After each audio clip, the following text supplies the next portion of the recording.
હવે લાસ્ટ લેક્ચરમાં આપણે નકાર અને પ્રશ્નાર્થની વાક્ય રચના જોઈ હતી. આજે એની આપણે ખાલી જગ્યા જોઈ છે. ઓનલી ખાલી 5 ખાલી જગ્યા છે આપણે. બરાબર. સાદા ભૂતકાળની કઈ છે? સાદા ભૂતકાળની 5 ખાલી જગ્યા છે. હવે એની પૂરવાની છે આપણે. જો કઈ રીતે પૂરી?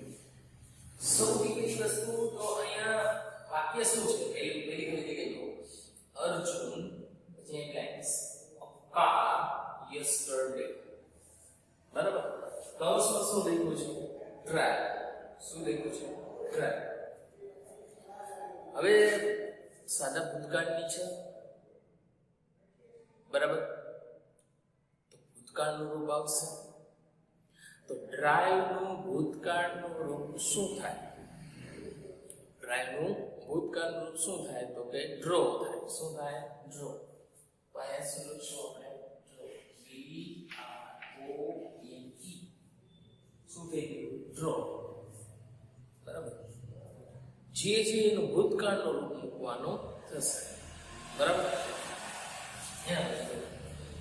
રામ ખાલી જગ્યામાં એ રિક્વેસ્ટ લાસ્ટ વીક નકાર વાક્ય છે. કેવું વાક્ય છે? નકાર. હવે સાદા ભૂતકાળમાં નકાર વાક્ય બનાવવા માટે શેનો ઉપયોગ થાય? તો કે ડીડ. શેનો ઉપયોગ થશે? ડીડ. તો અહીંયા શું આવશે?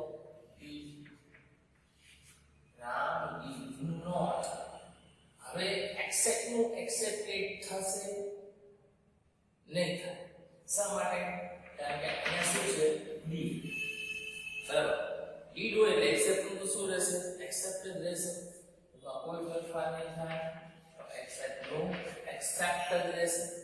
બરાબર. ત્યાર પછી જો વી અને બ્લેન્ક છે. ગોવા યસ્ટરડે કૌંસમાં લખ્યું છે ગો. શું લખ્યું છે? ગો. ગો નું ભૂતકાળનું રૂપ શું થશે? કે વેન્ટ. બરાબર. શું થશે? વેન્ટ. એટલે કે આપણે કેનું રૂપ મૂકવાનું છે? ભૂતકાળનું રૂપ મૂકવાનું છે. ત્યાર પછી અહીં શું કહે છે? અંજલિ ખાલી જગ્યા વર્ડ્સ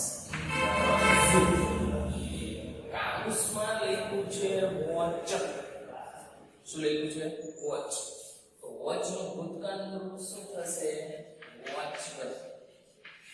શું થશે? વોચડ. અહીંયા વાક્ય છે આઈ ખાલી જગ્યા નોટ ખાલી જગ્યા ઇંગ્લિશ કાઉન્સમાં લખ્યું છે લર્ન. બરાબર. આ પહેલામાં શું હશે? રીડર્સ. બરાબર.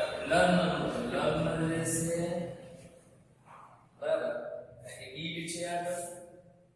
એટલે ડીડ હોય એટલે તો V1 નું V1 જ રહે. એમાં કોઈ ફેરફાર કરવાના નથી. એમાં કોઈ જાતનો ખાલી ના રહેશે. પણ સપોઝ કે આમ ખાલી જગ્યા એવી છે. છઠ્ઠી ખાલી જગ્યા. આમ હોય કે ખાલી જગ્યા holiday yesterday. Okay, અહીં કાઉન્સમાં લીધું છે to have. હવે તમારે છે to have નું રૂપ શું પડશે ને? બરાબર. તો to have નું રૂપ શું થશે? have નું ભૂતકાળનું રૂપ મૂકવું પડે. have નું ભૂતકાળનું રૂપ શું થાય? had થાય. બરાબર. એટલે ભૂતકાળ છે એટલે આપણે to have નું ભૂતકાળનું રૂપ મૂકવું પડે. બરાબર. જો એ રીતે to be નું કોઈ પૂછવાનું આવે આમ હોય કે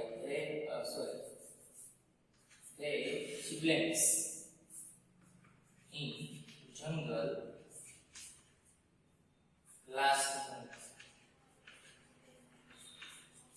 એટલે ગયા ભૂતકાળથી અહીં કાઉન્સમાં લખ્યું to be. તો to be નું રૂપ મૂકવાનું કીધું છે. to be ભૂતકાળનું રૂપ મૂકવું પડશે ને કે ભૂતકાળ એટલે to be વર્તમાન કીધું તો એની સારા.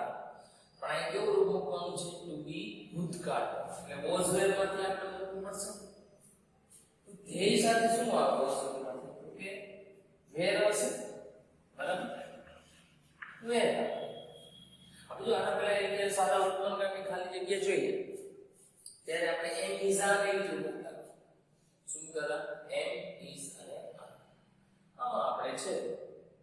વોઝ વેર મૂકવાનું, આમાં આપણે હેવેઝ મૂકતા હતા, આમાં આપણે હેડ મૂકવાનું.